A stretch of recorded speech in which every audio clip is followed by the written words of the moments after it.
এই যে দেখো আমার কিন্তু মশলা সুন্দর করে কষানো কমপ্লিট হয়েছে। আমি কিন্তু অনেকক্ষণ যাবত এই মশলাগুলি কষাইছি, এখনও কিন্তু ভালো করে কষাইতেই আছি। আর মাংসগুলি সাইড দিয়ে ধুয়ে কিন্তু আমি পানিতে ঝরাতে দিয়েছিলাম। ওইখান থেকে তোমার মাংসগুলি সুন্দর করে আরেকটা ইসের মধ্যে চালনির মধ্যে নিতেছি। যদি অল্প স্বল্প পানি থাকে কোন দিয়ে হাত দিয়ে চিপড়ে চিপড়ে পানিগুলি ছাড়াইয়া তারপরে এই মশলার মধ্যে মাংসগুলি দেবো। আমার মশলা সুন্দর মতো একদম কষায় একদম গ্রান ছুটে গেছে। আর উপরে কিন্তু মশলার উপরে কিন্তু দেখো তেলও দেশে উঠেছে। আর পাশের চুলার শাকও কিন্তু আমার পুরো কমপ্লিট হয়ে গিয়েছে রান্না।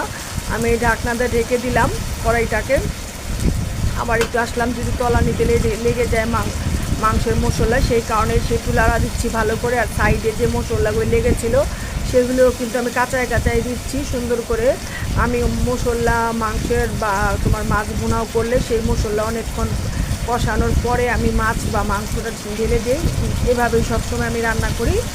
মশলা সুন্দর করে কষাবো আর হলো তোমার যতক্ষণ না পর্যন্ত মশলার উপরে তেলটা ভেসে উঠবে ততক্ষণ পর্যন্ত আমি মাছও দিই না, ততক্ষণ পর্যন্ত আমি মাংসও দিই না। আমি এভাবে রান্না করি।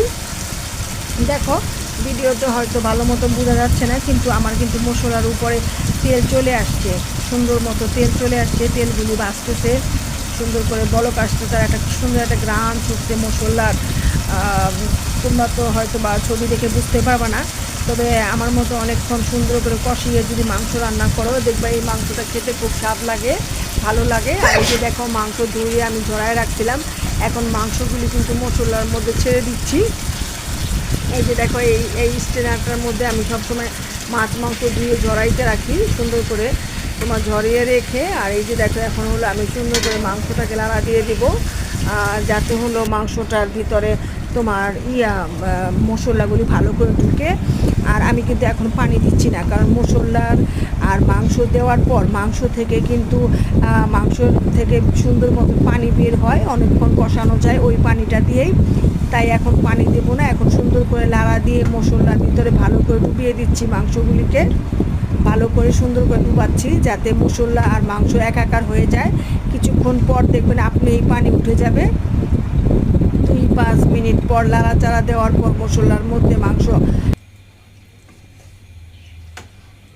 এখন হলো সুন্দর করে আপনার ভালো করে লাড়তেছি, সুন্দর করে গুতায় গুতায় লাইরে আপনার একদম মাংসরে একদম ইসের ভিতরে মশলার ভিতরে ঢুকিয়ে দিচ্ছি। আর চামিচটাকে ভালো করে ঝেড়ে নিলাম যাতে চামিচের মধ্যে একটু মাংস না লেগে থাকে। আর ফুল স্পিডে চুলাটা বাড়িয়ে দিয়েছি।